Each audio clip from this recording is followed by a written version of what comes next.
Assalamualaikum warahmatullahi wabarakatuh. Perkenalkan, nama saya Irma. Saya dari kelas akuntansi A dengan NIM 9040001255152. Di sini saya akan menjelaskan bentuk-bentuk kepemilikan bisnis. Di sini saya akan menjelaskan apa itu bisnis.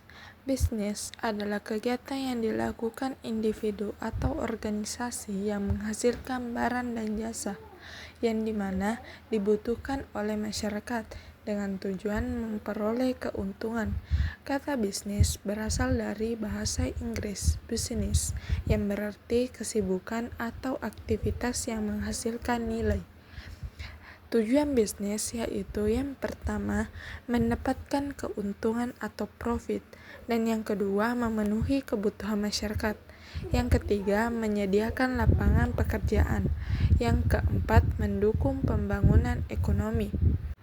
Adapun bentuk-bentuk kepemilikan bisnis, yaitu yang pertama, perusahaan perseorangan, yang kedua, firma atau VA, yang ketiga, persekutuan komanditer atau CV, dan yang keempat, perseroan terbatas atau PT, yang kelima, koperasi, yang keenam, BUMN atau badan usaha milik negara, dan yang terakhir, BUMD, badan usaha milik daerah. Selanjutnya, saya akan membahas perusahaan perseorangan.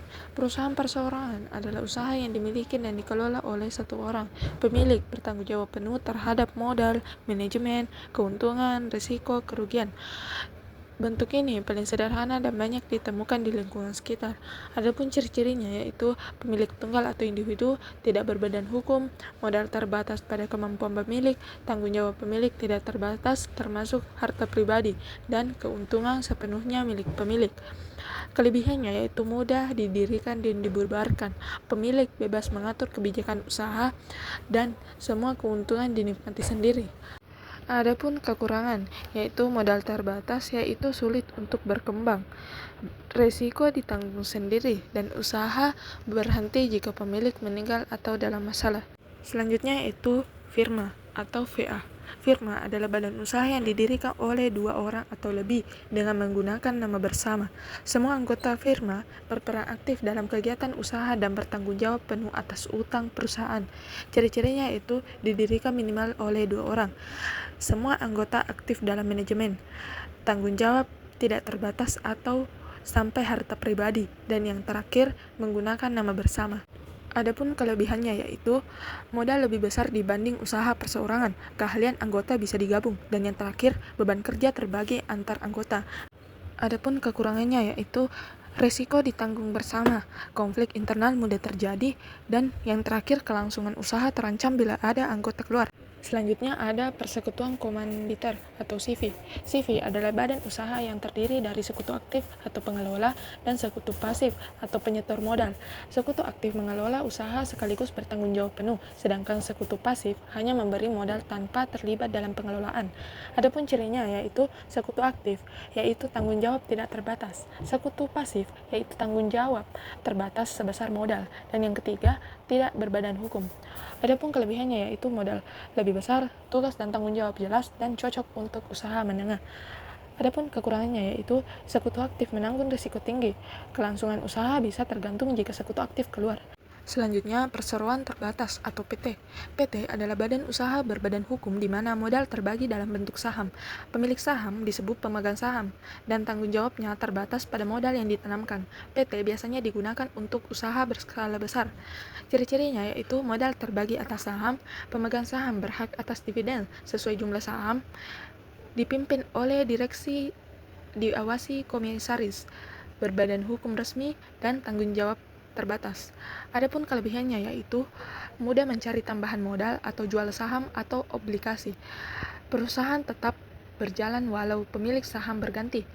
Dan yang terakhir, lebih terpercaya karena berbadan hukum. Adapun kekurangannya yaitu pendirian memerlukan prosedur rumit dan biaya besar. Ada pajak ganda atau perusahaan ditambah dividen. Dan yang terakhir, pemegang saham kecil tidak punya kuasa besar.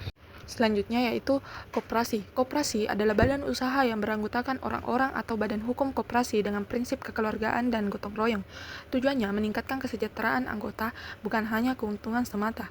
Adapun ciri-cirinya yaitu didirikan atas asas kekeluargaan, dari anggota, oleh anggota, untuk anggota. Keuntungan disebut sisa hasil usaha atau SHU, dan yang terakhir, setiap anggota punya hak suara yang sama. Adapun kelebihannya yaitu demokratis dan berkeadilan. Tujuan utama kesejahteraan bersama, dan yang terakhir dapat bantuan modal dari pemerintah.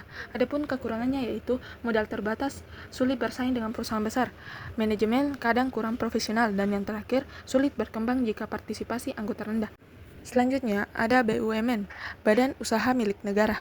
BUMN adalah badan usaha yang dimiliki dan dikelola pemerintah pusat. Tujuannya tidak hanya mencari keuntungan, tetapi juga memberikan pelayanan publik serta menjaga stabilitas ekonomi. Adapun jenis-jenisnya yaitu Perum atau perusahaan umum, yaitu melayani masyarakat, contohnya Perum Bulog, Perum Damri. Dan yang kedua, Persero atau berbentuk PT, sebagian besar sahamnya milik negara, contohnya PT Pertamina, PT Telkom. Yang ketiga, Perjan atau perusahaan jawatan, yaitu sudah dihapus. Kelebihannya yaitu modal besar dari negara, memberikan layanan vital bagi masyarakat. Yang ketiga, menjadi penggerak ekonomi nasional. Adapun kekurangannya yaitu rentan campur tangan politik, birokrasi panjang, kurang efisien. Yang terakhir, resiko kerugian ditanggung negara.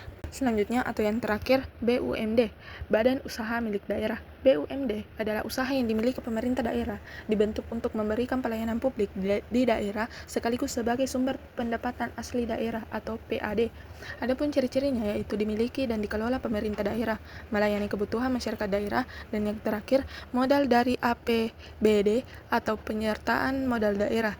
Adapun kelebihannya yaitu membantu memenuhi kebutuhan masyarakat daerah, sumber PAD atau pendapatan asli daerah, yang terakhir membuka lapangan kerja lokal. Adapun kekurangannya yaitu kerap terkendala modal dan manajemen, dan yang kedua tergantung dukungan pemerintah daerah. Kesimpulannya yaitu bentuk kepemilikan bisnis sangat beragam, mulai dari yang sederhana atau perseorangan, firma, CV, hingga berbadan hukum besar seperti PT, BUMN, BUMD, dan koperasi. Jika modal kecil, otomatis cocok untuk memilih usaha perseorangan. Jika dikerjakan bersama, cocok untuk firma atau CV. Jika ingin skala besar dan resmi, bisa ke PT lebih tepat. Jika berorientasi kesejahteraan anggota, bisa melalui koperasi. Jika pelayanan publik, bisa melalui BUMN atau BUMD. Pemilihan bentuk usaha harus mempertimbangkan modal, jumlah pemilik, tujuan, dan risiko.